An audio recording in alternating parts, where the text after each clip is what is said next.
হে তরুণ যুবকেরা, হে আমার মুরব্বিয়ানেরা,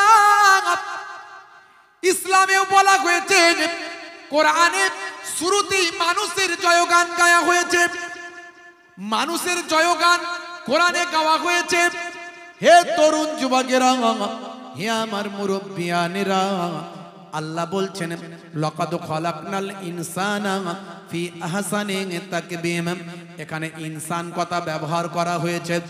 ইনসান শব্দটা আমরা অনেক ক্ষেত্রে ব্যবহার করি, কিন্তু ইনসান শব্দটা শুনে রাখুন, এটা কোনো বাংলা শব্দ নয়, এটা ইংরেজি শব্দ নয়। ইনসানটা হলো আরবি শব্দ। ইনসানের বহুবচন হলো নাস। নাস মানে হলো অনেক মানুষ। হে তরুণ যুবকেরা, আমার আল্লাহ মানুষের বয়ান কোরআন মাজিদে করলেন। হে তরুণ যুবকেরা, হে আমার বন্ধুরা, সেই মানুষ হিসাবে আমরা পৃথিবীতে এসেছি। আমাদেরকে আল্লাহ বলছেন, বান্দা, তোমাদেরকে আমি পৃথিবীর বুকে খামোখা সৃষ্টি করি না, এমনি এমনি সৃষ্টি করি নাই। তোমাদেরকে একটা রুলস মেনে চলতে হবে, নিয়ম শৃঙ্খলার মধ্যে দিয়ে চলতে হবে। তোমাদেরকে খোলা বাঁধনহীন ভাবে চলার অনুমতি আমি দিচ্ছি না। পৃথিবীতে তোমাদের পাঠাচ্ছি বটে, তোমাদেরকে একটা গণ্ডির মধ্যে, বাঁধনের মধ্যে থাকতে হবে। তোমাদেরকে একটা রুলস মেনে চলতে হবে, কারণ তোমরা হলে পৃথিবীর শ্রেষ্ঠ জাতি। মানুষ হলো পৃথিবীর শ্রেষ্ঠ সম্প্রদায়। ভাই আমার, গরু ছাগল ভেড়া, পৃথিবীতে এরকম বিভিন্ন জীব আছে। কেউ কেউ বলেছেন 18,000 মাখলুকাত। ভাই আমার, কে কি গুনেছে কিনা আমি জানি না, কিন্তু কেউ বলেছেন বিজ্ঞানীদের কথা, এটা বিজ্ঞানদের কথা, 18,000। আমি জানি না কেউ গণনা করেছে কিনা, হয়তো তার থেকেও বেশি হতে পারে। কিন্তু সমস্ত সম্প্রদায়, সমস্ত জীব, সমস্ত যা কিছু আছে, সব থেকে বুদ্ধিমান আমার আল্লাহ মানুষকে করেছে। তাই মানুষের জন্যই আইন বেশি আল্লাহ, অন্যান্য জীবজন্তুর জন্য আইন নাই। তারা যেমন খুশি জীবন যাপন করে।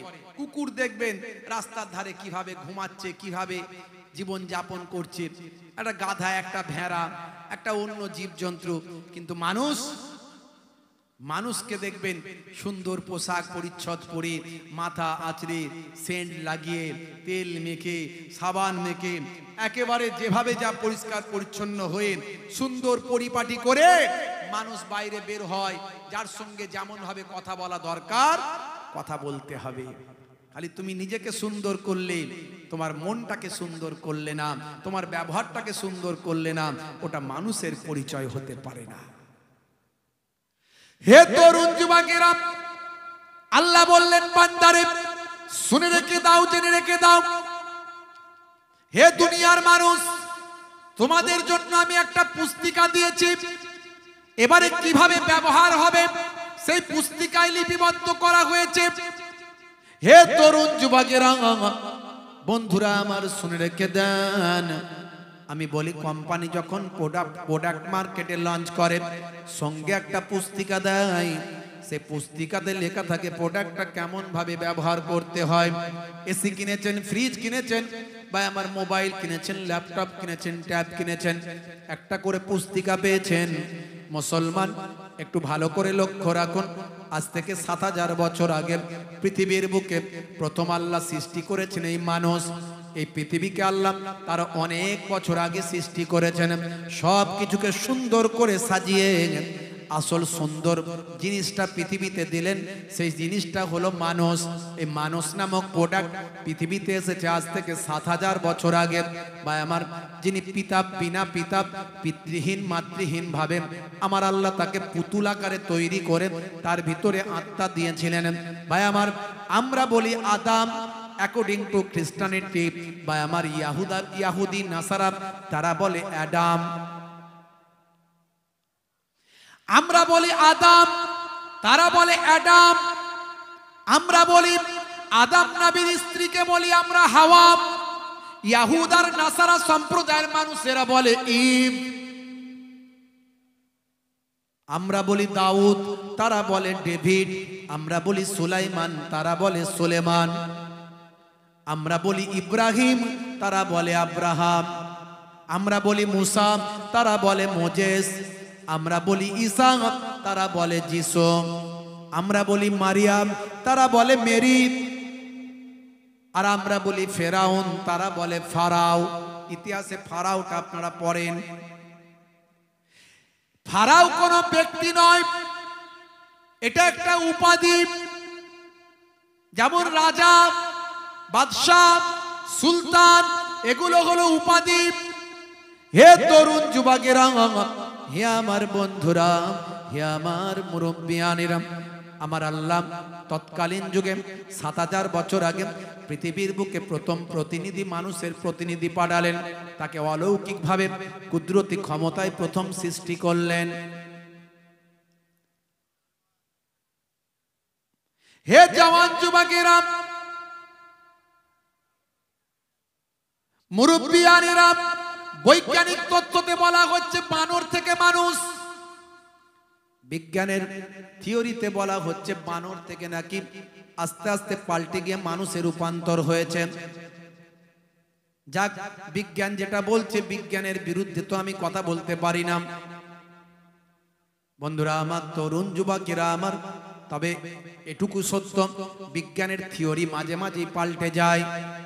আজ থেকে 500 বছর আগে, ভাই আমার, আজ থেকে 400 বছর আগে, 200 বছর আগে যে বিজ্ঞানের থিওরি পৃথিবীতে এসেছে, পরবর্তীকালে নাসা, ইসরোর গবেষণায় দেখা যাচ্ছে আগের বিজ্ঞানের থিওরিকে তারা পাল্টে দিয়ে বলছেন ওই থিওরিটা ভুল ছিল, এখন যেটা বলা হচ্ছে এটাই ঠিক। তাহলে এর দ্বারাই প্রমাণ হয় বিজ্ঞানের থিওরি পাল্টাতে পারে। যদি বলেন একটা উদাহরণ দেন, একটা উদাহরণ দেব, কারণ হাতে সময় কম। গ্যালিলিও কোপারনিকাস আসার আগে বিজ্ঞানীরা তখন বলতো, ইতিহাস যদি পড়েন আপনি পাবেন, তখন বলতো সূর্য পৃথিবীর চারিদিকে ঘোরে। আবার গ্যালিলিও কোপারনিকাসরা যখন এলো বা আমার দূরবীন আবিষ্কার করলো, তখন তারা বলতে লাগলো না না, আগের বিজ্ঞানী ঠিক বলেননি, পৃথিবী সূর্যের চারিদিকে ঘোরে। পুরো পাল্টে দিল বক্তব্যটা, পুরো ওলট পালট হয়ে গেল, পাল্টে দিল। হে তরুণ যুবকেরা, হে আমার বন্ধুরা, হে আমার মুরব্বিয়ানেরা, বর্তমানে নাসা, ইসরো জন্ম হয়েছে, নাসা হয়েছে, ইসরো হয়েছে, পৃথিবীর প্রত্যেকটা দেশে দেশে গবেষণা কেন্দ্র তৈরি হয়েছে। এদের গবেষণায়, সর্বশেষ আপডেট গবেষণায় বলা হচ্ছে না না, সূর্য পৃথিবীর চারিদিকেও ঘোরে না, আর পৃথিবীও সূর্যের চারিদিকে ঘোরে না, বরং যে যার নিজের নিজের কক্ষপথে ঘুরে বেড়ায়। আধুনিক বিজ্ঞান বলছে এটা। যারা বিজ্ঞান মনস্ক মানুষ তারা নিশ্চয় জানেন। হে তরুণ যুবকেরা, আজকে যেটা 21 শতাব্দীতে বিজ্ঞান যেটা বলল, সেটাই কিন্তু 1450 বছর আগে আল্লাহর কোরআন বলেছিল। আমি এই জন্যই বলি, কোরআন যদি সত্যি আমরা বিশ্বাস করি মহান স্রষ্টার কাছ থেকে এসেছে, তাহলে এতে কখনো ভুল থাকতে পারে না। এর জন্য আল্লাহ কোরআন মাজিদ সূরা বাকারার প্রথমে বলেছেন, যালিকাল কিতাব লা রাইবা ফি হুদাল লিল মুত্তাকিন, এটা হলো সেই কিতাব যাতে কোনো সন্দেহের অবকাশ নাই। এই কিতাবটা মুত্তাকি বান্দারা যারা গবেষণা করেন, চিন্তা করেন, তারা এই গ্রন্থ থেকে উপকার পাবে। হে তরুণ যুবকেরা, 1450 বছর আগে আজকের নাসা, ইসরোর গবেষণায় যেটা বলা হলো, প্রত্যেকেই যে যার নিজের নিজের কক্ষপথে ঘুরে বেড়ায়, সূর্যও তার নিজের কক্ষপথে ঘোরে, চন্দ্রও তার নিজের কক্ষপথে ঘোরে। ঠিক এই কথাটাই 1450 বছর আগে আল্লাহর কোরআন মাজিদ বলছেন। সূরার নাম সূরা রহমান। আপনার মোবাইলের অ্যাপ আছে, সেই মোবাইলে গিয়ে মনে করতে পারেন ভাইজান মনে হয় নিজে কিছু একটা বুঝিয়ে বাজিয়ে দিয়ে চলে যাচ্ছেন না, যে কেউ মোবাইলের অ্যাপ ডাউনলোড করে দেখে নেবেন। সূরার নাম হলো সূরা রহমান। সূরা রহমান খুলবেন, প্রথম থেকে কয়েকটা লাইন পড়ার পর পাবেন আমার আল্লাহ বলছেন, আশ-শামসু ওয়াল কামারু বিহুসবান, সূর্য এবং চন্দ্র যে যার নিজের নিজের কক্ষপথে ঘুরে বেড়ায়। শামসুন মানে হলো সূর্য, কামারুন মানে হলো চন্দ্র। আশ-শামসু ওয়াল কামারু বিহুসবান, সূর্য এবং চন্দ্র যে যার নিজের নিজের কক্ষপথে ঘুরে বেড়ায়। ব্যাখ্যা দেখে নেবেন। আমার বলার উদ্দেশ্য হলো একটাই, হে তরুণ যুবকেরা, এরকম উদাহরণ অনেক দেওয়া যায়, হাতে সময় কম, বেশি উদাহরণে যাব না।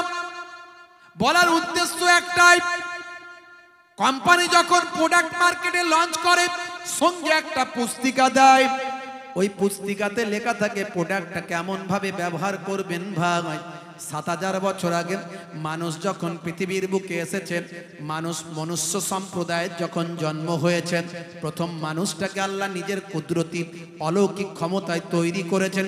তার থেকে আমার আল্লাহ মানুষের সৃষ্টি সূচনা করে দিয়েছেন। হে তরুণ যুবকেরা, কিন্তু তারা পৃথিবীতে কেমন ভাবে জীবন যাপন করবেন তাদের জন্য একটা পুস্তিকা দিয়েছেন। হযরতে আদম নবীকে প্রতিনিধি করে তার কাছে পুস্তিকাটা তুলে দেওয়া হয়। সেই পুস্তিকাটাকে আমরা বলি সাহিফা। এরকম ১০০ খানা সাহিফা এসেছে।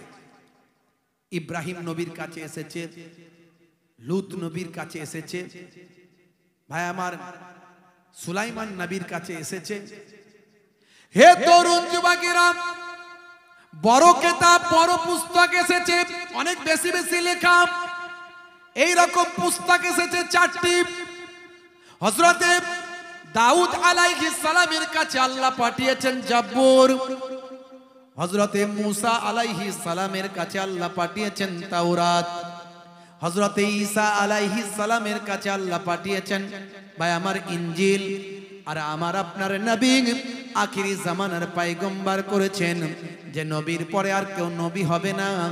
নবীর দরজা, নবীর ভাই আমার নবী আসা ভাই আমার যে রাস্তা সেটা স্টপ, নবী আসার যে পথ সেটা আল্লাহ বন্ধ করেছেন। নবী আর হবে না। শেষ নবী আপনার আমার বিশ্ব নবী, দয়ার নবী। হে তরুণ যুবকেরা, সেই নবীর কাছে আল্লাহ পুস্তক দিলেন। পুস্তকটার নাম হলো আল কোরআন। জোরে হবে না? যদি আগুন লাগে ধ্বংস হয়ে যায়, ধ্বংস হয়ে যায় পৃথিবীর সব বইয়ের দোকান, তবু বিশ্ব থেকে হারাবে না পবিত্র কোরআন। হবে না? করবে কেমন করে কোরআন ধ্বংস আগুনের তেজ, করবে কেমন করে কোরআন ধ্বংস আগুনের তেজ। আছে বিশ্বে ভরা অগণিত কোরআনে হাফিজ, তারা ছাপি আসমানি গ্রন্থ, তারা ছাপি আসমানি গ্রন্থ, বাঁচাবে ইসলামের সম্মান, তবু বিশ্ব থেকে হারাবে না পবিত্র কোরআন। এই কবিতাটা আমার লেখা নয়, কবিতাটা লেখা হলো বাংলাদেশের একজন বিখ্যাত শিল্পী কবি, নাম হলো মিস্টার নকুল কুমার বিশ্বাস, একজন আমার অমুসলিম হিন্দু ভাইয়ের লেখা। বুঝতে পারছেন? কারণ আমরা যেমন রামকৃষ্ণ দেবকে ভালোবাসি, রামকৃষ্ণ দেবের বিরুদ্ধে কেউ কথা বললে আমাদের গায়ের মানে কি বলবো, গায়ের লোম খাড়া হয়ে যায়, একদম আমাদের রাগ হয়। কারণ রামকৃষ্ণ দেবকে আমরা শ্রদ্ধা করি, রামকৃষ্ণ পরমহংস জীব, তিনি আমাদের দেশের জন্য গর্ব, তিনি একজন মহান ব্যক্তিত্ব, মহাপুরুষ। স্বামী বিবেকানন্দজির জন্য আমরা গর্ববোধ করি। ভারতবর্ষের সুনাম সুখ্যাতি শিকাগো পর্যন্ত পৌঁছেছিলেন। তেমন হাজারো লাখো কোটি কোটি হিন্দু, খ্রিস্টান, জৈন, বৌদ্ধ আছে, তারা আমার আপনার নবীকে ভালোবাসেন, কোরআনকে ভালোবাসেন। এটা সত্য। কিছু মানুষ তো খারাপ থাকবেই, তারা সব সময় দ্বন্দ্ব চায়, মারপিট চায়, তাদের সুস্থ ভালো লাগে না, ভালো পরিবেশ ভালো লাগে না, শান্তি ভালো লাগে না, আরাম ভালো লাগে না, মানুষের মধ্যে আনন্দ, হাসি, খুশি এগুলো তারা সহ্য করতে পারে না। তারা চাই মানুষ কাঁদুক, মারপিট করুক, রক্ত ঝরুক, হ্যাঁ, খুন খারাপি করুক, তারা এগুলো চায়। এটা একটা থাকবে, এটা আগেও ছিল, এখনো আছে, আগামীতেও থাকবে। কিন্তু খারাপ খারাপই হয়, ভালো ভালোই হয়। ভালোর ওপরে খারাপ কোনোদিন যেতে পারে না। জয় কিন্তু সব সময় ভালোরই হয়, খারাপ সব সময় হেরে যায়। এটা হবেই। ভাইরা আমার, তরুণ যুবকেরা আমার, বন্ধুরা আমার, মুরব্বিয়ানেরা আমার, হে জওয়ান যুবকেরা, লম্বা চওড়া আলোচনা নাই, সংক্ষেপে বক্তব্য, খুব ছোট করে বলি, খুব ছোট্ট করে বলি। ইসলাম আপনাকে একটা কমপ্লিট লাইফ দিয়েছে। জীবন ব্যবস্থা কিভাবে হবে আপনাকে ইসলাম সেটা কোড করেছে, বলে দিয়েছে। ঘুম থেকে ওঠা থেকে ঘুমাতে যাওয়া পর্যন্ত কিভাবে জীবন যাপন করবেন ইসলাম বলেছে। অন্যান্য ধর্মগ্রন্থে তাদের ধর্মশাস্ত্রে বলা হয়েছে, তাদের ধর্মীয় মহাপুরুষরা তাদের মতো করে বলেছেন। আর আমাদের নবী আখিরি জামানার পয়গম্বর, আমরা আমাদের নবী বলছি, এটা কিন্তু ভুল কথা। আমাদের সকলের নবী। নবী কিন্তু শুধু মুসলমানদের নয়, ভালো করে বুঝবেন। নবী হলেন ওয়ামা আরসালনাকা ইল্লা রাহমাতাল লিল আলামিন। নবী সমস্ত সারা আলামের, আমাদের নবী সকলের নবী, বিশ্ব নবী। তিনি আপনাকে আমাকে গাইডলাইন দিলেন কিভাবে ঘুমাবে, কিভাবে খাবে, কিভাবে কথা বলবে, কিভাবে হাসবে, হাসিটাও কেমন হাসা উচিত সেটাও বললেন। এমনকি ইভেন নবী আমার বললেন কত সুন্দর কথা, যখন তোমার বাড়িতে কোনো অতিথি আসবে, তুমি তোমার অতিথিকে একা খেতে দিও না। অতিথি যখন খাবে তার সঙ্গে তুমিও একসঙ্গে খাওয়ায় অংশগ্রহণ করবে। কারণ তুমি যদি না খাও, অতিথি তোমার বাড়িতে এসে একাকী খেতে লজ্জাবোধ করবে। তোমার যদি খেতে ইচ্ছা না করে, অন্তত খাবারে হাত দিয়ে নাড়ানাড়ি করবে, তাতে সেই অতিথি, আমন্ত্রিত ব্যক্তি, সেই মেহমান খাওয়াতে স্বাচ্ছন্দ্য বোধ করবে। কত সূক্ষ্ম সূক্ষ্ম বিষয়ে আমার আপনার নবী ইসলামের বিষয়গুলোকে কোড করেছেন, কমপ্লিট রিলিজিয়াস হিসাবে আপনারা আমার কাছে প্রেজেন্ট করেছেন। হে তরুণ যুবকেরা, আর একটা সূক্ষ্ম বিষয় বলি, দেখুন আল্লাহর নবী বলছেন, যখন তোমার সঙ্গে কেউ কথা বলবে, নিজের কথা, তার কথা যখন তোমাকে শোনাবে, তখন তার কথা না শুনে তুমি চলে যেও না। তুমি তোমার সাধ্য মতো তার কথা শোনার চেষ্টা করো। যতক্ষণ না তার কথা কমপ্লিট হয় ততক্ষণ তুমি শোনার চেষ্টা করো। তাতে তার মানসিক স্বস্তি হবে, সে স্বাচ্ছন্দ্য বোধ করবে, কথা বলে সে তৃপ্তি বোধ করবে। আর তুমি যে শুনতে ইচ্ছা করে না, তারপরেও তোমাকে শুনতে হচ্ছে, তুমি শুনছো, এর জন্য তোমার নামাজ আমলে আমার আল্লাহ সওয়াব লিখে দেবে। এখন আমরা শোনাতে বেশি পছন্দ করি, শুনতে কম পছন্দ করি। দেখবেন এক বন্ধু আরেক বন্ধুর সঙ্গে কথা হচ্ছে, ওরটা শোনাচ্ছে, ওরটা। একবার যদি ও বলে ভাই আমার শরীরটা ভালো নয়, বলে আর বলিস না, আমার গোষ্ঠীর কারো শরীর ভালো নয়। কথা ঠিক না? একে আর বলার চান্সই দিল না। নবী বলছেন, কারো দুঃখ, দুর্দশা, কষ্টের কথা, কারো মনের আবেগ, ভাবনা, চিন্তার কথা যখন তোমার কাছে বলবে, তখন তুমি শুনলে সে মানসিক স্বস্তি পাবে। আর তুমি যে কষ্ট করে শুনছো, তোমার ইচ্ছা যায়নি, তারপরেও শুনছো, তার জন্য তোমার নামাজ আমলে সওয়াবের খাতায়, নেকির খাতায় আল্লাহ নেকি দেবেন। জোরে বলেন সুবহানাল্লাহ। হে তরুণ যুবকেরা, হে আমার বন্ধুরা, শুনে রেখে দিন বাবা, জেনে রেখে দেন। আল্লাহর নবী বললেন, লা তাকাতাউ ওয়ালা তাদাবারু ওয়ালা তাবাগাজু ওয়ালা তাহাসাদু ওয়া কুনু ইবাদাল্লাহি ইখওয়ানা। কত সুন্দর করে নবী বললেন, শুনুন কেমন জীবন যাপন করবেন।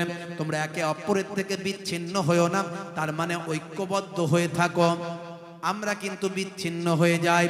পাড়ায় পাড়ায় মুসলমানদের 10টা 20টা করে দল, এটা ওই মাযহাব, এটা ওই সিলসিলা, এটা ওই দল, এটা ফুরফুরাম, এটা তালতালাম, এটা গোলতলাম, এটা তবলিগ, এটা দেওবন্দি, এটা বেরলেবি, এটা লামাযহাবি, এটা অমুক, এটা তমুক। আল্লাহর নবী বলছেন, লা তাকাতাউ, তোমরা একে অপরের থেকে কাতা মানে বিচ্ছিন্ন হয়ে যেও না, তোমরা একে অপরের থেকে দূরে সরে যেও না। সবাইকে ঐক্যবদ্ধভাবে একত্রিত হয়ে থাকার নির্দেশ স্বয়ং আল্লাহ রাব্বুল আলামিন দিচ্ছেন। দয়ার নবী বলছেন তোমরা একে অপরের থেকে বিচ্ছিন্ন হইও না, একে অপরের পরনিন্দা করো না। ভাই আমার দেখবেন আমরা পরনিন্দা করাটাকে নিজেদের জন্য ফ্যাশন মনে করেছি। ইসলাম বলছে, দয়ার নবী বলছেন, কাফা বিল মারই কাযিবান আইয়ু হাদিসা বিকুল্লি মা সামিয়া। শুনে রেখে দাও, জেনে রেখে দাও, ওই ব্যক্তি মিথ্যাবাদী হওয়ার জন্য যথেষ্ট। যা সে শোনে তাই সে অন্যকে বলে। তোমার কাছে অন্যের কথা বলছে মানে সে মনে রাখবে তুমি তোমার কথাও সে অন্যের কাছে গিয়ে বলবেন। এই ব্যক্তি হলো মিথ্যাবাদী হওয়ার জন্য যথেষ্ট।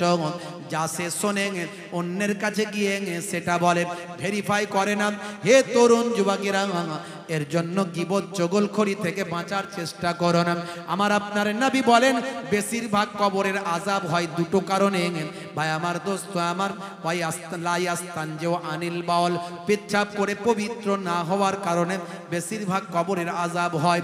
আর একটা হলো পায়াম সিবিন নবী মা, চগলখড়ি করার কারণে বেশিরভাগ কবরে আযাব হয়।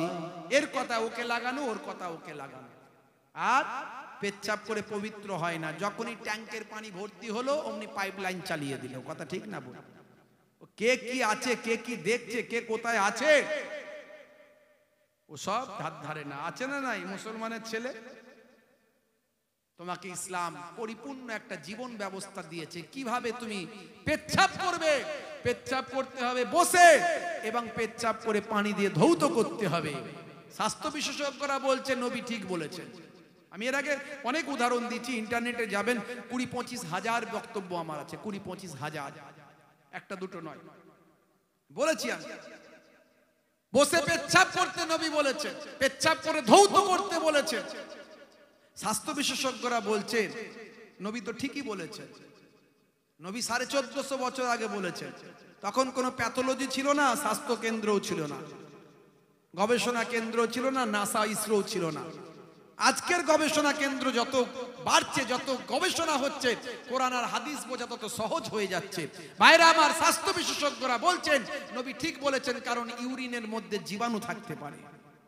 ইউরিনের মধ্যে জীবাণু থাকতে পারে, এই জন্য ডাক্তাররা ইউরিন টেস্ট দেয়। কথা ঠিক না ভুল? কারণ পেচ্ছাপের মধ্যে জীবাণু থাকতে পারে। আর আপনি যদি ধৌত না করেন, ওই জীবাণু আপনার শরীরে লাগছে, সেখান থেকে ভাইরাস, সেখান থেকে জীবাণু ছড়িয়ে পড়তে পারে। কথা ঠিক না ভুল? অর্থাৎ স্বাস্থ্যের জন্য ক্ষতিকর। আপনার পোশাকটা অপবিত্র যেমন হচ্ছে, তার সঙ্গে সঙ্গে সেখানে ভাইরাস, জীবাণু অ্যাটাক করছে। বসে পেচ্ছাপ করার কথা নবী বলেছেন, স্বাস্থ্য বিশেষজ্ঞরা বলছেন নবী তো ঠিকই বলেছেন। আমাদের শরীরটা স্প্রিং এর মতো। আমাদের শরীরের মধ্যে একটা স্টুলের ড্রাম আছে, একটা ইউরিনের ড্রাম আছে। আমরা যে খাবারটা খাই 3টে ভাগে ভাগ হয়ে যায়। সে খাবার থেকে ভাই আমার কঠিন বর্জ্য যেটা, সেটা স্টুলের জায়গায় যায়, স্টুলের ড্রামে যায়। আর যেটা তরল বর্জ্য সেটা ইউরিনের ড্রামে যায়। আর যেটা সেখান থেকে আসল জিনিসটা বের করে ব্লাডটা হার্টে পৌঁছে দেওয়া হয়। সে হার্টটা পাম্পিং করে শরীরের বিভিন্ন অর্গানে গিয়ে সাপ্লাই করে আমাদের শক্তি যোগায়। রক্ত যদি না থাকে শরীরের কোনো মূল্য নাই। কথা ঠিক না ভুল? হে তরুণ যুবকেরা, আল্লাহর নবী বললেন বসে পেচ্ছাপ করতে। স্বাস্থ্য বিশেষজ্ঞরা বলছেন বসে পেচ্ছাপ করলেন শরীরের প্রেসারটা ইউরিনাল ড্রামে পড়ে।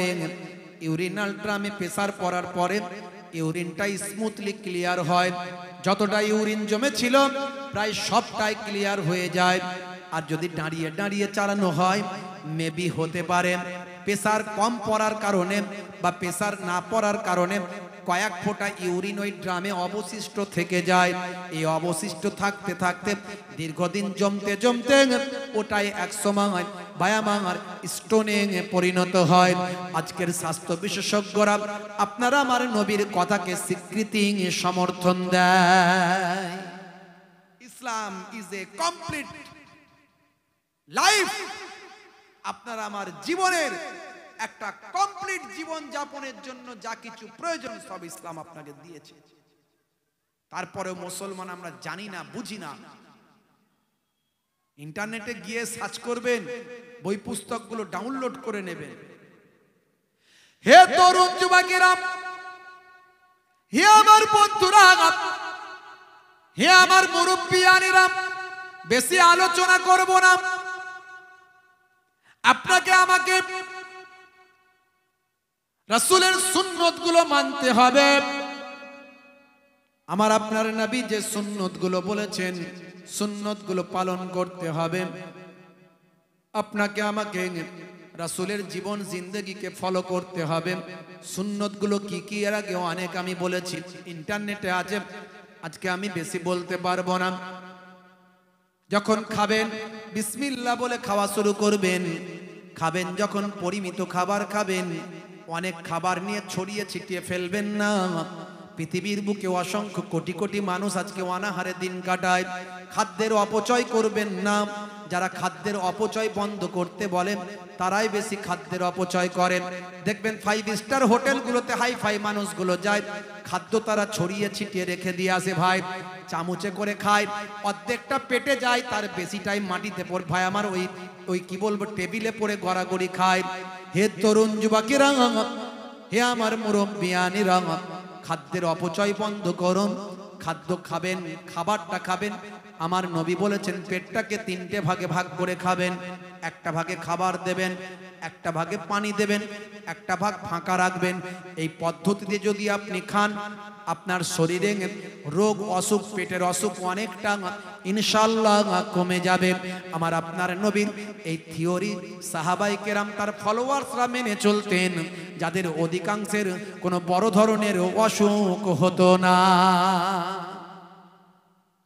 এই ঘটনা আমি বলেছি, এটা একটা সুন্নাত, মেনে চলুন। ডান দিকে কাত হয়ে ঘুমাতে নবী বলেছেন। কেন বলেছেন আমি বলেছি। মাঝে মাঝে ঘরটা নিজে হাতে ঝাড়ু দেবেন। স্ত্রীর সঙ্গে ছোট ছোট কাজগুলো নিজে হাতে করবেন। আল্লাহর নবী বলেন, ইয়াকুনু ফি মাহানাতি আহলিহি ওয়া ইয়াকুমুল বাইতা ওয়া ইয়াহলিবুনা সাতা ওয়া ইয়াকিতা সাওবাহু ওয়া ইয়াকসিফা নালাহু ওয়া ইয়াহমিলু বিজাতিন মিনাস সুক। আল্লাহর নবী ঘরেতে স্ত্রীর সঙ্গে ছোট ছোট কাজগুলো করতেন। মাঝে মাঝে নবী আমার ভাই আমার ঘরটা নিজে হাতে ঝাড়ু দিতেন। আমরা কি ঝাড়ু দিই মাঝে মাঝে? আপনারা হয়তো দেন, তাই তো নাকি? কি জি দেন তো? আমার চাচাজি মাথা নাড়ছে। আচ্ছা বলেন তো, চাচাজি তাহলে প্র্যাকটিক্যাল অভিজ্ঞতা আছে? চাচি বেঁচে আছে? নাই। যতদিন বেঁচে ছিল ততদিন ভালোবাসতো, খুব ভালোবাসতো তো। হ্যাঁ, দেখেছেন? ঘর ঝাড়ু দিলে বউয়ের ভালোবাসা বেড়ে যাবে না কমবে? আর জোরে বলেন। মাঝে মাঝে স্ত্রীর সঙ্গে ছোট ছোট কাজগুলো করলে স্ত্রীর ভালোবাসা বাড়বে না কমবে? ওরে মারাত্মক বাড়বে। ওই চাচা পরীক্ষা, বাস্তব চাচা বলছে, দেখেছেন তো? যতদিন বেঁচে ছিল এখনো ঝাড় দেয়। চাচাজি যতদিন মানে চাচি বেঁচে ছিল ততদিন কি মহাব্বত, কথা ঠিক না ভুল? তার কারণ কি? তার কারণ স্ত্রীর সঙ্গে ছোট ছোট কাজগুলো করলে, ঘরটা মাঝে মাঝে ঝাড়ু দিলে প্রেম বেড়ে যায়, প্রেম কমবে না। আর এখনকার ছেলেরা দেখবেন ওসব ঘর ঝাড়ু দেওয়া তো দূরের কথা, ওসব কিছুই করে না। আর ওদের প্রেমগুলো যদি লক্ষ্য করেন দেখবেন ওরা শাহরুখ খানের ভক্ত, সলেমান খানের কাছ থেকে প্রেম শিখেছে, যে জীবনে বিয়ে করেনি। সলেমান খানের কাছ থেকে প্রেম শিখেছে। হাত কেটে আই লাভ ইউ, তোমাকে না পেলে মরে যাব, হাই এই করবো। ওরে বাপ, কি মহাব্বত, কি ভালোবাসা রে ভাই। বাম্মা তো পাগল হয়ে গেল, ছেলেটাকে বাঁচাতে হবে। এইসব হাত ফাত কেটে এই মরে যাবে তো, বেঁচে থাকবে কি করে?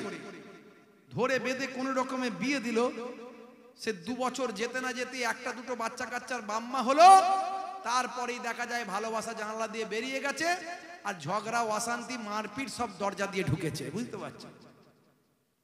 রাত্রে 9টার পরে যদি ঘরের পাশ দিয়ে যায়, ঘরের ভিতর থেকে 220 আর 440 আওয়াজ হয়। কি রে ভাই? বলছে ঢিসুম ডাসাম ক্রিকেট বল আর ফুটবল চলছে, মানে গুপগাপ শুরু হয়ে গেছে। বুঝতে পারছেন? কেন ভাই? বলে প্রেম জানে না ওরা। প্রেম সব যা কিছু শিখেছে সব বিয়ের আগে, বিয়ের পরে ওদের প্রেম নাই। হারিয়ে গেছে। ঘরটা মাঝে মাঝে ঝাড়ু দেবেন, স্ত্রীর সঙ্গে ছোট ছোট কাজগুলো করবেন, মাঝে মাঝে স্ত্রীর প্রশংসা করবেন। কি গো ফুলটুসির মা, তোমাকে দেখতে খুব সুন্দর লাগছে, বলেছেন কোনোদিন? মাঝে মাঝে বলবেন। বলে হুজুর আপনি তো আমাদের সর্বনাশ করে দিয়ে চলে যাচ্ছেন। সকালবেলা আমাদের ফুলটুসির মা বলবে কই কো মোহেবুল্লাহ হুসাইনি জলসা করতে এসেছিল, ঘর ঝাড়ু দিতে বলেছে। অনেকদিন আমি তো ঘর ঝাড়ু দিচ্ছি, আজকে কোমরে বড় ব্যথা হচ্ছে, তুমি একটু দিয়ে দাও। চাপে পড়ে যাব, কথা ঠিক না? আচ্ছা ভাই সত্যি যদি ঘরটা ঝাড়ু দেন অসুবিধে কোথায়? হুজুর কি সব কথা বলছেন, এগুলো সব ছেলেদের কাজ নাকি, এগুলো তো মেয়েদের কাজ। আরে ভাই আপনি যে সাহেবই হন না কেন, ডাক্তার সাহেব, মাস্টার সাহেব, উকিল সাহেব, মৌলানা সাহেব, হুজুর সাহেব, পীর সাহেব, মুফতি সাহেব, যে সাহেবই হন না কেন, পৃথিবীর বুকে কন্টিনিউয়াসলি সারা পৃথিবীতে কন্টিনিউ 200 কোটি মানুষ, যে মানুষটার ভক্ত তিনি হলেন নবী। সেই নবী সাহেবের থেকে বড় সাহেব কেউ আছে? সেই নবী, দয়ার নবী মাঝে মাঝে ঘরটা ঝাড়ু দিতেন, স্ত্রীর সঙ্গে ছোট ছোট কাজগুলো করতেন। আল্লাহর নবী নিজে বাজারে যেতেন, বাজারটা নিজে হাতে কাঁধে করে বয়ে নিয়ে বাড়িতে চলে আসতেন। জোরে বলুন সুবহানাল্লাহ। জানতে হবে তো, পড়তে হবে তো। ওই কারো কাছ থেকে শুনে কোন মিডিয়ায় কি লিখেছে ওসব কথা বলে নবীর বিরুদ্ধে কটূক্তি করে লাভ নাই। ওটা ঠিক না ভুল? আমি কারো বিরুদ্ধে কথা বলতে গেলে তার সম্পর্কে আমাকে রিসার্চ করতে হবে, জানতে হবে, গবেষণা করতে হবে। ওয়াসিম রেজভি কোরআনের 26টা আয়াতের বিরুদ্ধে মামলা করেছিল সুপ্রিম কোর্টে, আপনারা জানেন। সুপ্রিম কোর্টের প্রধান বিচারপতি বলেছিল তোমার মামলার পরে আমি অনেক পড়াশোনা করেছি কোরআন নিয়ে, তুমি যে আয়াতগুলো নিয়ে তোমার কমপ্লেন ছিল সেই আয়াতগুলোর, সেই লাইনগুলোর আগে পরে যদি ভালো করে পড়তে তোমার অ্যানসার তুমি সেখানেই পেয়ে যেতে। তুমি অ্যানসার পাওনি, তুমি শুধু শুধু মামলা করে দিলে। আর পৃথিবীর 200 কোটি মানুষ যে কোরআনকে ফলো করে তাদের আবেগে আঘাত লাগলো, তোমার তো একটা পানিশমেন্ট হবে নাকি, শাস্তি হবে। দাও 50,000 টাকা ফাইন দাও, জরিমানা দাও 50,000 জরিমানা নিয়েছে। বুঝতে পারছো ভাইরা আমার? জানতে হবে, পড়তে হবে, বুঝতে হবে। কাউকে খারাপ বলবেন না, সবার মধ্যে ভালো কিছু আছে, ভালোটা নিন। যদি আপনার মনে হয় খারাপ, খারাপটা ছেড়ে দিন। সকলের মধ্যে ভালো কিছু আছে, সব ধর্মের, সব বর্ণের, সব ভাষার, সব কৃষ্টি কালচারের মধ্যে কিছু ভালো আছে। সেই ভালোটাকে প্রয়োজনে নিন, কোনো বাধা নাই ইসলামে। আপনার ইসলাম আপনাকে গাইডলাইন দিয়ে দিয়েছে, আপনি তো গাইডলাইনের মধ্যে আছেন। হে তরুণ যুবকেরা, হে আমার বন্ধুরা, শুনে রেখে দিন বাবা, জেনে রেখে দেন। হে মুসলমান একটু লক্ষ্য করুন, হযরতে ওমর ফারুক রাদিয়াল্লাহু তাআলা আনহু জানেন কিভাবে দেশ শাসন করতেন। ভাই আমার, দোস্ত আমার, হযরতে ওমর ফারুক রাদিয়াল্লাহু তাআলা আনহুর সম্পর্কে যদি আপনি জানেন, আপনি বুঝতে পারবেন যিনি বিনা যুদ্ধে একমাত্র তার গোলাম চাকরকে নিয়ে উটের পিঠে চড়ে যে জেরুজালেম নিয়ে আজকে লড়াই চলছে, আপনারা জানেন সে জেরুজালেম বাইতুল মুকাদ্দাস বিনা যুদ্ধে দুজন মিলে গিয়ে জয়লাভ করেছিলেন, কোনো যুদ্ধ ছাড়া। সেই ওমর ফারুক, তার সম্পর্কে জানতে হবে। যিনি রাতের বেলা ছদ্মবেশে ঘুরে বেড়াতেন, যে আমার রাজত্বের মধ্যে কে অনাহারে অর্ধাহারে দিন কাটাচ্ছে, কে কি অবস্থায় আছে রাতের বেলা, কার কোনো গোয়েন্দার ওপরে তিনি বিশ্বাস না রেখে গোয়েন্দারা গোয়েন্দার মতো কাজ করছে, সিআইডি সিবিআই যা আছে থাক, তারা তাদের মতো কাজ করছে, আমি আমার মতো করি, আমি একটু ঘুরে বেড়াই। মাঝে মাঝে তিনি ছদ্মবেশে ঘুরে বেড়াতেন, কে কোথায় কি অবস্থায় আছে দেখার জন্য রাতের বেলা এমাতা ও মাথা ঘুরে বেড়াতেন মদিনার জমিনে। তার সম্পর্কে জানতে হবে আপনাকে। অর্ধ পৃথিবী তিনি শাসন করেছিলেন, পৃথিবীর অর্ধেকটা তিনি শাসন করেছিলেন। হে তরুণ যুবকেরা, তৎকালীন যুগে হিমস পর্যন্ত মদিনার জমিন থেকে তিনি শাসন করেছিলেন। হিমস, সেই হিমসের গভর্নর করে যাকে পাঠিয়েছিলেন নাম হলো হযরতে সাঈদ রাদিয়াল্লাহু তাআলা আনহু। হযরতে সাঈদকে তিনি হিমসের গভর্নর করে পাঠালেন। খুবই সংক্ষেপ করে বলবো, ছোট্ট করে বলবো। হে তরুণ যুবকেরা, কয়েকদিন শাসন করার পরে, কয়েকদিন তিনি রাজত্ব করার পরে, গভর্নরের দায়িত্ব পালন করার পরে এলাকার বিশিষ্ট জনেরা কমপ্লেন করলো খলিফার কাছে, ও খলিফায়ে সানি, ও হযরতে ওমর ফারুক, আপনি যাকে গভর্নর করে পাঠিয়েছেন তার 4টে ফল্ট, তার বিরুদ্ধে 4টে কমপ্লেন আছে। কি কমপ্লেন? 1 নাম্বার হলো তিনি অফিসে যান লেট করে, মাঝে মাঝে তিনি অফিসে যান লেট করে। 2 নাম্বার হলো তিনি সপ্তাহে 1 দিন করে অফিস কামাই করেন, অফিস অ্যাবসেন্ট হয়ে যান 1 দিন করে। 2 নাম্বার। 3 নাম্বার হলো তার যে বাংলো, তখন তো আর বাংলো ছিল না, তখন হলো কোয়ার্টার, থাকার জায়গা। তার যেটা থাকার জায়গা, সেখানে সন্ধ্যার পরে যদি কোনো ব্যক্তি কোনো কাজ নিয়ে যায়, তিনি তার কাজটা করতেন না তো বটে, দরজা খানা খুলতেন না। এটা হলো 3 নাম্বার। আর 4 নাম্বার হলো যখন যখন তিনি সিংহাসনে বসে থাকেন, গভর্নরের আসনে যখন বসে থাকেন, মাঝে মাঝে তিনি অজ্ঞান হয়ে মাটিতে তিনি পড়ে যান। এই 4টে সমস্যা যার ভিতরে আছে, তিনি কি আর দেশ শাসন করতে পারে? 4টে কমপ্লেন তার বিরুদ্ধে। বুঝতে পারছেন ভাইরা আমার, তরুণ যুবকেরা আমার, মুরব্বিয়ানেরা আমার। হে জওয়ান যুবকেরা, সংক্ষেপ করে বলি, এমন সময় দেখতে পাওয়া যায় তড়িঘড়ি তৎকালীন যুগে খবর পাঠানো হতো, খবর পাঠিয়ে তলব করা হলো। গভর্নর খলিফার নির্দেশ পাওয়ার সঙ্গে সঙ্গে মদিনায় এসে হাজির হলেন। মদিনার মসজিদে নববীতে বসে হযরতে খলিফায়ে সানি ওমর ফারুক জিজ্ঞাসা করছেন, হে গভর্নর সাইদ, আপনার বিরুদ্ধে 4টে কমপ্লেন, এই কমপ্লেনগুলো কেন হলো? এর কারণগুলো আপনি দর্শান। এটা আপনার বিরুদ্ধে সো কজ, আপনি কজটা দিন, কারণটা দিন, কেন আপনার বিরুদ্ধে কমপ্লেনগুলো আসলো। 1 নাম্বার হলো আপনি অফিস মাঝে মাঝে লেট করেন। তিনি বললেন, ঠিক কথা, আমার বাড়িতে কাজের লোক নাই, আমার সংসার বড়, একসঙ্গে একই সংসারে আমরা থাকি, আমার পিতা মাতা, ভাই বোন, আমার স্ত্রী, ছেলে মেয়ে, এই এত বড় সংসারে পরিশ্রম করার মতো আমার স্ত্রী ছাড়া আর কেউ নাই। তাই মাঝে মাঝে আমার স্ত্রীর সঙ্গে আমি একটু কাজে সহযোগিতা করি, এই সহযোগিতা করতে গিয়ে আমার দেরি হয়। আমার মাঝে মাঝে অফিস আসতে লেট হলেও আমি অফিসের টাইমটা অন্যদিকে বাড়িয়ে যাতে মানুষের অসুবিধা না হয় সেটা চেষ্টা করি। আল্লাহর নবী বলেছেন, স্ত্রীর সঙ্গে কাজ করো, সহযোগিতা করো, এটা সুন্নতের সওয়াব। তাই আমি এটা করে থাকি, আমি গভর্নর হিসাবে এটা করে থাকি। যদি আপনি মনে করেন এটা আমার জন্য শাস্তিযোগ্য অপরাধ, আমি শাস্তি আপনার কাছে মেনে নেব।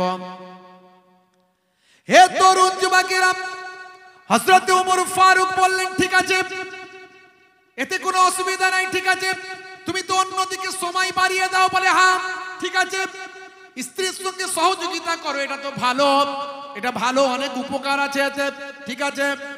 আচ্ছা 2 নাম্বার বলো, সপ্তাহে 1 দিন করে অফিস, অফিস কেন যাও না সপ্তাহে 1 দিন? বলে, হুজুর, আমি অতিরিক্ত সম্পদ অর্থ দপ্তর থেকে আমি গ্রহণ করি না, আমি আমার যতটুকু ভাতা পাই সেটা দিয়ে আমার সংসার চালাই, তাতে আমার সবকিছু কাজ করতে, দান ধ্যান করতে, মানুষের কাছে দিতে আমার টাকা থাকে না।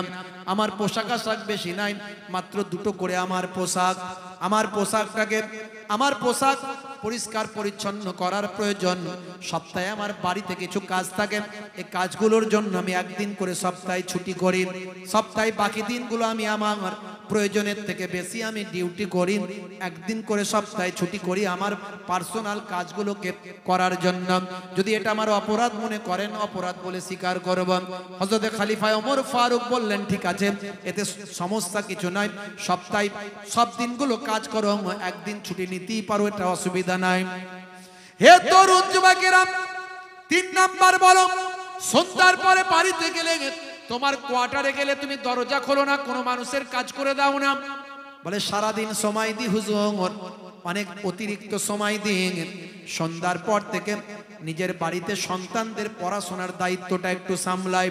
তখনকারের যুগে আর এভাবে টিচারকে পয়সা দিয়ে তো পাওয়া যেত না, নিজের সন্তানকে নিজে মানুষ করতে হবে, সন্তানকে শিক্ষা দান করা আপনারা আমার জন্য পিতামাতার জন্য হলো ফরজ। যেমন নামাজ পড়া ফরজ, রোজা রাখা ফরজ, হজ যাকাত করা ফরজ, তেমন সন্তানকে শিক্ষা দেওয়া, মানুষের মতো মানুষ করা আপনার জন্য ফরজ।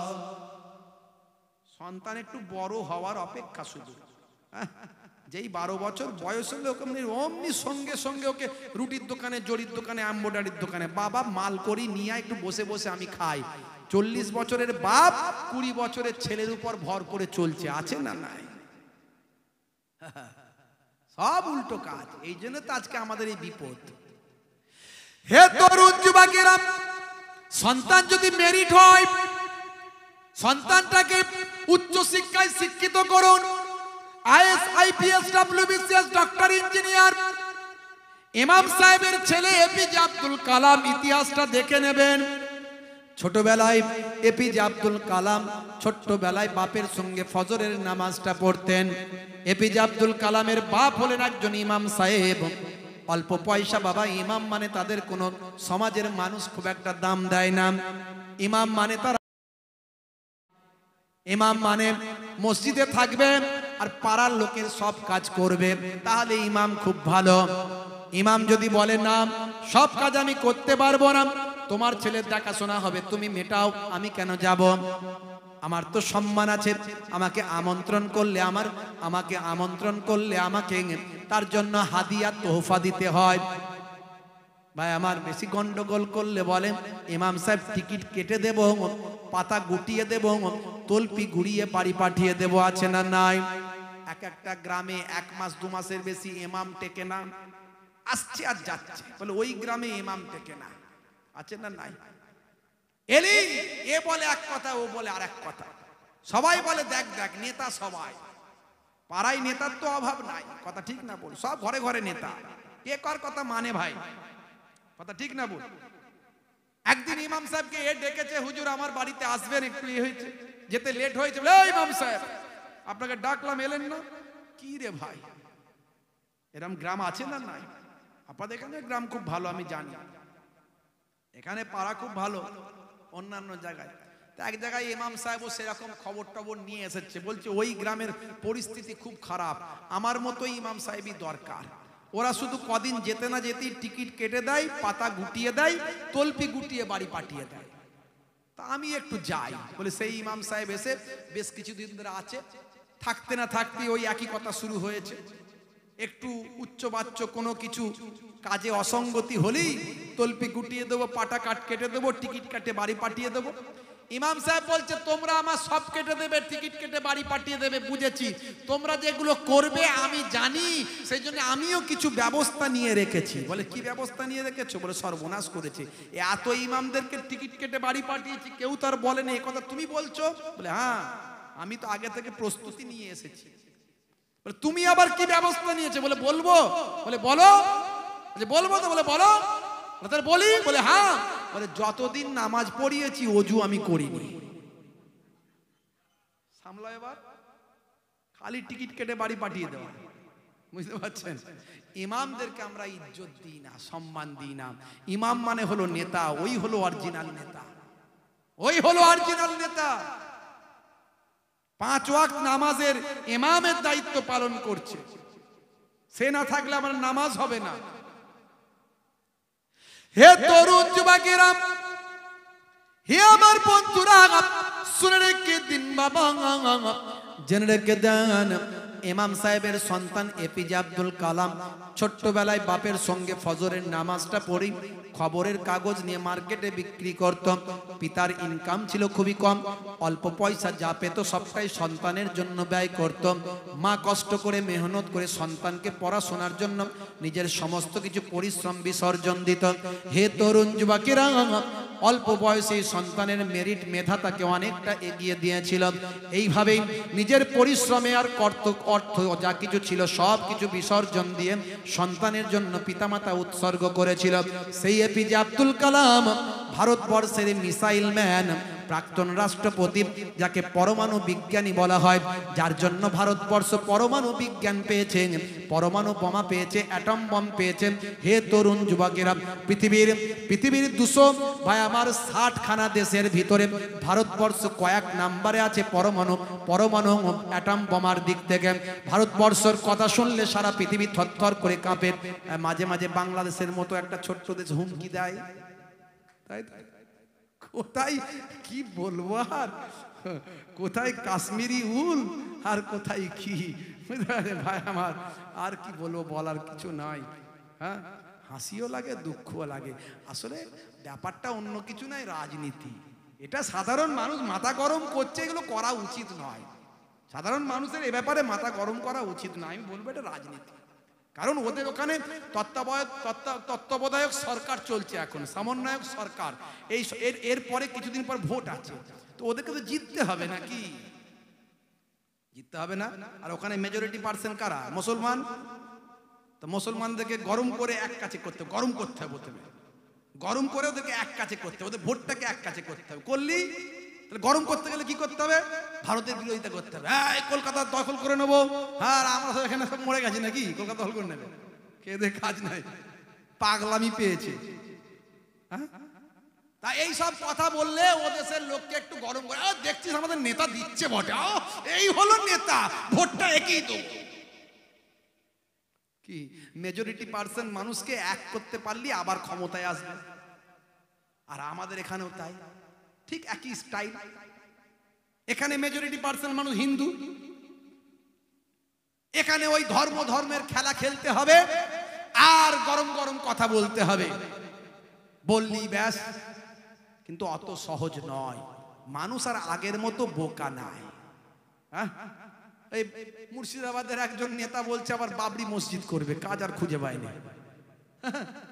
বাবরি মসজিদ করবে মুর্শিদাবাদ, বুঝতে পারছো? হ্যাঁ, হাই রে হাই, মসজিদ না, মসজিদ কি অভাব পড়ে গেছে নাকি? হ্যাঁ, একে নামাজ পড়ার লোক নাই, আবার মসজিদ করবে। আর যেই বলেছে মসজিদ করবে, আর একজন কি যেন মহারাজ সাহেব বেরিয়েছে, মহারাজ সাহেব 6টা মন্দির করবো, রাম মন্দির 6টা। সামলা এবার ঠেলা ঠেলা সামলা, তাহলে মসজিদ আর মন্দির পুরো করে ফেলো, পুরো ভর্তি দেশটাই পুরো শুধু মসজিদ আর মন্দির, মসজিদ আর মন্দির, মসজিদ আর মন্দির, এই করো শুধু। ইউনিভার্সিটির দরকার নাই, কলেজ দরকার নাই, বিশ্ববিদ্যালয় দরকার নাই, হসপিটাল দরকার নাই, এগুলো সব কিছু লাগবে না। মানুষ বুঝতে পারছে, আর ওসব বলে হবে না। শিক্ষা দীক্ষা যা হওয়ার হয়ে গেছে, আর শিক্ষা দীক্ষা কম হোক আর বেশি হোক, যেটুকু হওয়ার মোটামুটি বোঝার মতো বুঝে গেছে মানুষ। সব কিছুর পেছনে আছে রাজনীতি, আমাদের সাবধান থাকতে হবে। চক্রান্তের মধ্যে পড়লে হবে না, ফাঁদের মধ্যে পা দিলে হবে না, ফাঁদে পা দিলে জড়িয়ে যাবে। আইন আছে, প্রশাসন আছে, আমার এই রাজ্যের সরকার, এই রাজ্যের প্রশাসন এখনো অনেক অ্যাক্টিভ। অন্যান্য রাজ্যের ভিতরে খবর নেবেন, আমি তো অন্যান্য জায়গায় যাই, এই কদিন পরেই যাব আসামে, তার কদিন পরে যাব মহারাষ্ট্রে, সারা ভারতবর্ষে প্রোগ্রাম করি, বুঝতে পারছেন? সব জায়গায় তো খবর আমাদেরকে লোকে বলে, আমরা যেভাবে গ্রাস লেভেলে থাকি, মানুষের কানে কানে থাকি, মানুষ আমাদেরকে কানে কানে সব বলে, তার ঘরের খবর বলে, বুঝতে পারছেন? আমরা তো আর নেতা মন্ত্রী নয় ভাই, যে আমাদের ধারে কেউ আসতে পারবে না। আমরা ক্ষুদ্র মানুষ, ছোট মানুষ, আমাদেরকে মানুষ আপন করে নেয়, বুঝতে পারছেন? সব বলে। তা আমি যতটুকু আমার অ্যানালাইসিস থেকে আমি দেখেছি, অন্যান্য রাজ্যের থেকে আমার পশ্চিমবঙ্গ অনেক শান্তির জায়গা, অনেক সুস্থ পরিবেশ, অনেক শান্তিতে আছে। এখানকার পুলিশ প্রশাসন, এখানকার যারা দায়িত্বে আছেন, দায়িত্বশীল ব্যক্তিরা অনেক অ্যাক্টিভ। আমি বলছি না সব ঠিক আছে, সব ঠিক আছে আমি বলবো না, কিন্তু তারপরেও বেটার দেন, তার থেকে অনেক ভালো। হে তরুণ যুবকেরা, হযরত ওমর ফারুকের কথা দিল্লির পার্লামেন্টে মিস্টার কেজরিওয়াল এক সময় বলেছিলেন, ওমর ফারুকের আদর্শ আমাদের ফলো করা দরকার। হে তরুণ যুবকেরা, হে আমার মুরব্বিয়ানেরা, রাশিয়ার প্রেসিডেন্ট মিস্টার পুতিন, তিনি হযরত ওমর ফারুকের ভূয়সী প্রশংসা করেছিলেন তার বক্তব্যে। ওমর ফারুকের জীবন আদর্শ যদি আপনি দেখেন, আপনি অবাক হয়ে যাবেন। সেই হযরত ওমর ফারুক বললেন, হে সাইদ, তারপর তুমি বলো, তুমি সন্ধ্যার পরে দরজা কেন খোলো না? কেউ যদি প্রয়োজনে আসে, বলে সারাদিন হুজুর কাজের মধ্যে থাকি, সন্ধ্যার পরে সন্তানদের পড়াশোনা করাই, সন্তানদের শিক্ষা দীক্ষার কাজে তিনি নিজেকে নিয়োগ করে, সেই শিক্ষা দীক্ষা দিতে গিয়ে কোনো ব্যাঘাত আসুক এটা আমি চাই না। ইসলামে বলা হয়েছে সন্তানকে শিক্ষা দেওয়া হলো ফরজ, নামাজ পড়া ফরজ, রোজা রাখা ফরজ, সন্তানকে শিক্ষা দিয়ে মানুষের মতো মানুষ করা ফরজ। আমি আমার সন্তানের জন্য সময় দিতে গিয়ে দরজা আমি খুলি না, কারণ পরের দিন আবার সে আমার অফিসে আসুক, অফিসে আমি তার কাজটা মেটাবো, এই চিন্তা করে আমি দরজা খুলি না। কারণ ইসলাম বলেছেন, দয়ার নবী বলেছেন, সন্তানকে শিক্ষা দেওয়া, এলেম দান করা, জ্ঞান দান করা, এটা হলো নামাজ রোজার মতো ফরজ। এতে যদি আমার অন্যায় হয়ে থাকে আপনি বলবেন, শাস্তি দেবেন, মাথা পেতে মেনে নেব। আল্লাহর নবীকে সাহাবী, আল্লাহর নবীর সহচর ফলোয়ার্স হযরতে ওমর ফারুক বললেন, হে সাইদ, তুমি কোন এটা অন্যায় কাজ করো না, তুমি ঠিকই করেছো। 4 নাম্বার একটা বড় অভিযোগ তোমার বিরুদ্ধে আছে। শোনো সাইদ, তুমি যখন সিংহাসনে বসে থাকো হঠাৎ করে জ্ঞান হারিয়ে মাটিতে পড়ে যাও, ব্যাপারটা কি? খুবই সংক্ষেপ করে বলি, লম্বা চওড়া নয়, হাতে সময় কম বাবা, বেশি আলোচনা করতে পারছি না। তা কি বলছেন? আমার ওখানে টাইম দেওয়া আছে, দান তুলতে হবে না তো? তাহলে তোমাদেরকে বলেছিলাম যে ওই বক্তাকে দান তুলে নিতে, তোমরা শুনলে না কথা। হে তরুণ যুবকেরা, ছোট্ট করে বলে দিই, এমন সময় হযরতে সাইদ বললেন, হুজুর তবে শুনুন, কেন আমি মাঝে মাঝে আমার সিংহাসনে বসে অজ্ঞান হয়ে যাই? তখন আমি বিশ্ব নবীর শিষ্য ছিলাম না, তখন নবীর শিষ্যদের সঙ্গে আমাদের একটা যুদ্ধ হয়েছিল। সেই যুদ্ধে নবীর শিষ্যদের মধ্যে কয়েকজনকে আমরা বন্দী করেছিলাম। তার মধ্যে আমার আন্ডারে একজন বন্দিশালায় ছিল, আমার আন্ডারে একজন বন্দী হয়েছিল নবীর একজন প্রিয় শিষ্য, তার নাম হলো হযরতে খোবায়েব। এই খোবায়েবকে বন্দী করে অনেক মারধর আমি করেছিলাম, অনেক শাস্তি দিয়েছিলাম, অনেক অত্যাচার করেছিলাম, অনেক তার উপর জুলুম করেছিলাম। যতই তাকে আঘাত করেছিলাম সে বারবার শুধু আওয়াজ দিয়েছিল, আহাদ আহাদ আহাদ ইয়া রাসূলুল্লাহ, আল্লাহ আল্লাহ বলে আওয়াজ দিয়েছিল, হে আল্লাহর নবী ইয়া রাসূলুল্লাহ বলে আওয়াজ দিয়েছিল। আমি বলেছিলাম, নবী ভুলে যাও, আল্লাহ ছেড়ে দাও। সে বলেছিল, ওরে জালিম, আমার জীবন চলে গেলেও আল্লাহ ভুলবো না, নবী ছাড়বো না। এমন সময় আমরা আলোচনা করে বলেছিলাম, মারধর করে আর কিছু হবে না, কয়েকদিন ক্ষুধার্ত রাখো, কয়েকদিন না খাইয়ে রাখো, দেখো আল্লাহ নবী ভুলে যায় কিনা। কয়েকদিন ক্ষুধার্ত রেখে দিলাম, ক্ষুধার্ত রেখে রাতের অন্ধকারে একবার দরজাটা ফাঁক করে, জেলখানার দরজাখানা ফাঁক করে একটু উঁকি মেরে দেখার চেষ্টা করলাম খোবায়েব কি করছে। আমি দেখলাম গোলাম মাবুদের দরবারে সিজদায় নামাজে পড়ে আছে। আর আমরা তাকে ক্ষুধার্ত রাখলেও তার মালিক তাকে ক্ষুধার্ত রাখে না। আল্লাহর আসমান থেকে তার কাছে খাবার, বিভিন্ন ফল, আঙুরের থোলা তার সামনে রাখা হয়েছে। জোরে হবে না? আরে জোরে হবে না? হে তরুণ যুবকেরা, খলিফা শুনে নিন কথাটা আমার, ছিল এক সাহাবী খোবায়েব নাম, যুদ্ধে সে বন্দী হলো মোর হাতেতে, কত জুলুম সইল ঘাত প্রতি ঘাতেতে, একদিন দেখি বন্দী ঘরেতে, খোদার কৃপাতে আঙ্গুর খাইছে, জান্নাতি খাবার দুনিয়াতে খাই, জান্নাতি খাবার দুনিয়াতে খাই, তাই দেখে জুলুম আরো বেড়ে যায়। অনেক অত্যাচার করেছিলাম হুজুর, শেষে আলোচনা করে ঠিক করলাম যে সকালবেলা ফাঁসি কাস্টে ঝুলিয়ে দেব, ফাঁসি কাস্টে আমরা ঝুলিয়ে দেব। জিজ্ঞাসা করলাম, বললাম যে সকালবেলা তোমাকে ফাঁসি দেওয়া হবে, তার মধ্যে কোনো ভয় ভীতি দুঃখ কষ্ট কিছু পেলাম না। সে বলে, আমরা জিজ্ঞাসা করলাম তুমি ভয় পাচ্ছ না? তোমাকে ফাঁসি দিয়ে তোমার জীবন হরণ করা হবে, তুমি মারা যাবে। বলে শোনো, ইমানদারেরা মরে গেলে জান্নাত পায়। জোরে বলুন সুবহানাল্লাহ। তা আমার ভয় কিসের? আমি মরে গেলে জান্নাত পাব। বলি বাপ রে বাপ, মারাত্মক কথা। ভাইরা আমার, সকালবেলা ফাঁসি কাস্টে নিয়ে যাওয়া হচ্ছে, ফাঁসিতে চড়ানো হবে। এমন সময় বলা হচ্ছে, খোবাইব বলো তোমার শেষ ইচ্ছা কি? সেই সময় খোবাইব বলেছিল, আমার শেষ ইচ্ছা হলো দুটো, তার মধ্যে একটা হলো আমাকে নামাজ পড়তে দাও। আমি আমার মাবুদের সঙ্গে, স্রষ্টার সঙ্গে একবার সাক্ষাৎ দুনিয়াতে করতে চাই। বান্দা যখন নামাজ পড়ে আল্লাহর সঙ্গে বান্দার দিদার হয়ে যায়। আসসালাতু মেরাজুল মুমিনিন, মুমিনদের জন্য মেরাজ হলো নামাজ। আমরা সবাই নামাজি, কথা ঠিক না? বল পড়ি তো নাকি? কবে? জুম্মার দিনে না 5 ওয়াক্ত? কি বিপদ বলেন দেখিনি। বলে হুজুর বরকত হচ্ছে না, ইনকাম করলে থাকছে না, রোগ লেগে আছে, কোনো কিছুতে সাকসেস হতে পারছি না। আরে সাকসেসটা হবেন কোথায়? হাইয়া আলা সলা মানে কি? এসো নামাজের দিকে এসো। হাইয়া আলাল ফালা মানে কি? এসো কল্যাণের দিকে এসো, কামিয়াবির দিকে এসো। তুমি সাকসেস যদি হতে চাও নামাজে এসে দাঁড়াও। জোরে বলুন সুবহানাল্লাহ। কিন্তু আমরা দুর্ভাগ্য, 90% মানুষ 5 ওয়াক্ত নামাজ পড়ি না।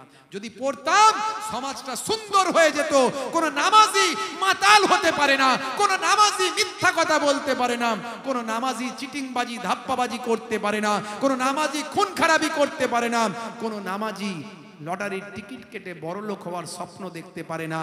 এইভাবে টিকিট কেটে বড়লোক হওয়ার স্বপ্ন দেখছে, আর ঘরটা আস্তে আস্তে ভিখারি হয়ে যাচ্ছে। ঘরের জায়গা জমি সব বিক্রি, থালা ঘটি বিক্রি করে লটারির টিকিট কাটছে। আছে না? না।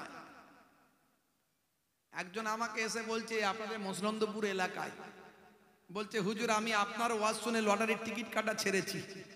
আমি কিন্তু প্রচুর টাকার মালিক ছিলাম হুজুর, 10,000 15,000 টাকা করে লটারি কাটতাম।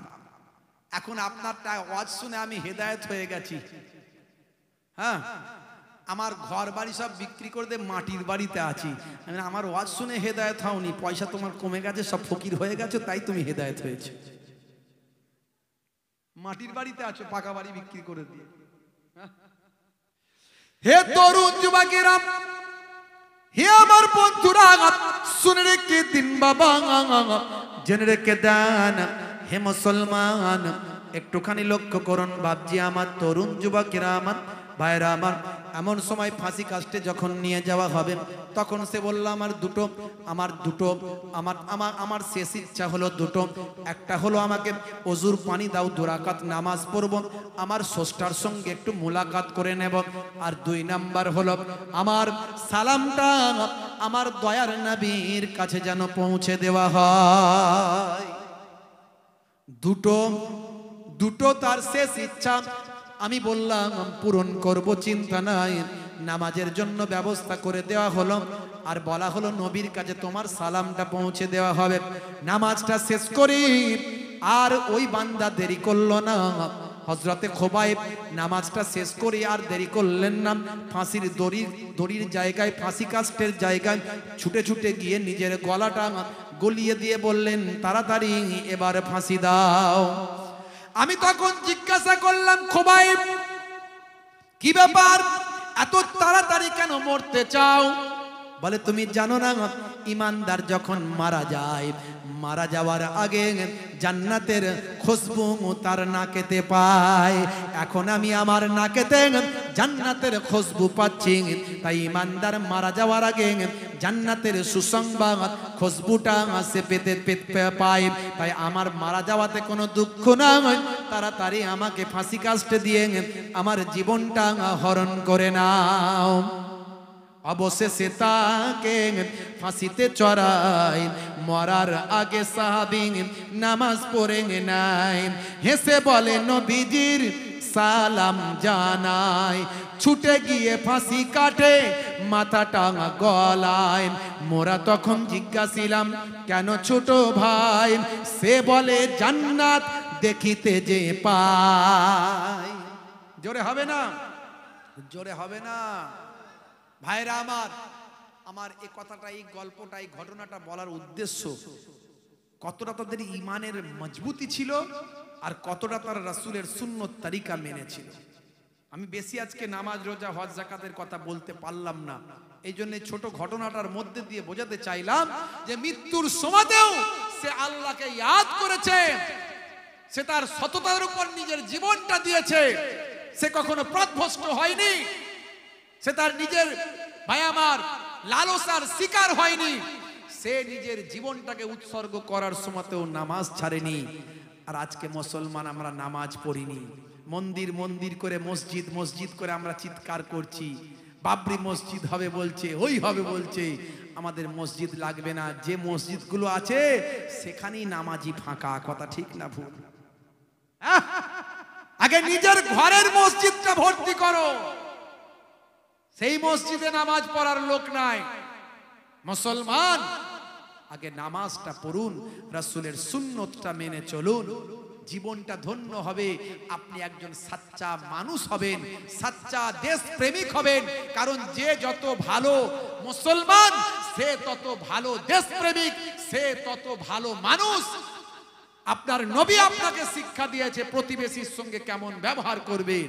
যখন কোন মুসলমান মুসলমানকে দেখবে, আসসালামু কাবলাল কালাম, কথা বলার আগে তুমি সালাম দিবে, সালাম দিয়ে কথা বলা শুরু করবে।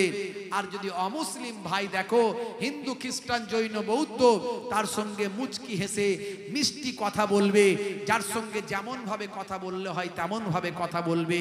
এটা তোমার ইসলামের নির্দেশ, এটা তোমার রাসূলের নির্দেশ। যদি আমি ভালো মুসলমান হই, তাহলে ভালো মানুষ হব, ভালো দেশপ্রেমিক হব। বন্ধুরা আমার, আমি এই অষ্টটুকু আপনাদের মাঝখানে করে গেলাম যে ভালো মানুষ হন, ভালো মুসলমান হন। আজ থেকে প্রতিজ্ঞা করুন নামাজ পড়বেন, আজ থেকে প্রতিজ্ঞা করুন রাসূলের সুন্নতগুলো মেনে চলবেন, আজ থেকে প্রতিজ্ঞা করুন পিতামাতার সেবা করবেন, পিতামাতার পায়ের তলায় সন্তানের জান্নাত। ইযহাব ফাআকরিমহা ফাইন্নাল জান্নাতা তাহতা রিজলাইহা। যাও তোমার মায়ের সেবা করো, কারণ তোমার মায়ের পায়ের তলায় তোমার জান্নাত। আল্লাহর নবী বলেন, কোন সন্তান, কোন সন্ততি, কোন ছেলে মেয়ে তার পিতামাতার চেহারার দিকে, মুখের দিকে যদি ভাই আমার নেক নিয়তে, স্বচ্ছ পরিষ্কার নিয়তে যদি তাকায়, এটা আমার পিতা, এটা আমার মাতা। আল্লাহ নবী বলছেন, ফিকুল্লে নাজারাতিন, প্রত্যেকটা দৃষ্টির বিনিময়ে আমার আল্লাহ এক একটা কবুল করা নফল হজের সওয়াব, হজে গেলে যে সওয়াব, সেই সওয়াব আল্লাহ তার নামাজ আমলে দান করে দেন। ঘরে বসি বাম্মাকে পাচ্ছেন মানে আপনার হজ হয়ে যাচ্ছে। সেই বাম্মায়ের সেবা করুন। বাপেরা আমার, ইসলামটাকে বোঝার চেষ্টা করতে হবে, না বুঝে কথা বললে তো হবে না। যাই হোক, দোয়া রাখবেন, বিদায় নেব। যাওয়ার আগে একটু আগামী বছর এই জান্নাতের বাগানটা যাতে কায়েম করা যায়। আমি প্রত্যেক বছর এসেছি, এখন 2-3 বছর আসবো না, কিন্তু মজলিসটা তো চালাতে হবে। অন্যান্য হুজুররা আসবে, কথা ঠিক না ভুল? অন্যান্য বক্তারা আসবে, তো তার জন্য এই মাহফিলটা তো করতে হবে। এই আগামী বছর আপনারা একজন ভাই আছেন 5001 টাকা বলতে পারেন। এক দিয়ে শুরু করেছি, জান্নাত হলো 8টা, 8টার মধ্যে একটা যেন আল্লাহ নসিবে করেন। পৃথিবীর সেই নবী, দয়ার নবী, যে নবীর সুপারিশ ছাড়া কেউ জান্নাতে যেতে পারবো না, সেই নবীর সাফাতি, সেই নবীর সুপারিশ যেন নসিব হয়ে যায়। একজন দাতা ভাই, ধনী ভাই, জ্ঞানী ভাই আছেন, নবীর আশিক, নবীর প্রেমিক আছেন, পাক পাঞ্জাতন আহলে বায়াতের প্রেমিক। সে আহলে বায়াতের খানদানের চিটেপুটা রক্ত আমার শরীরে আছে, কুরাইশ খানদানের ফ্যামিলির সেই রক্ত চিটেপুটা শরীরে আমার আছে।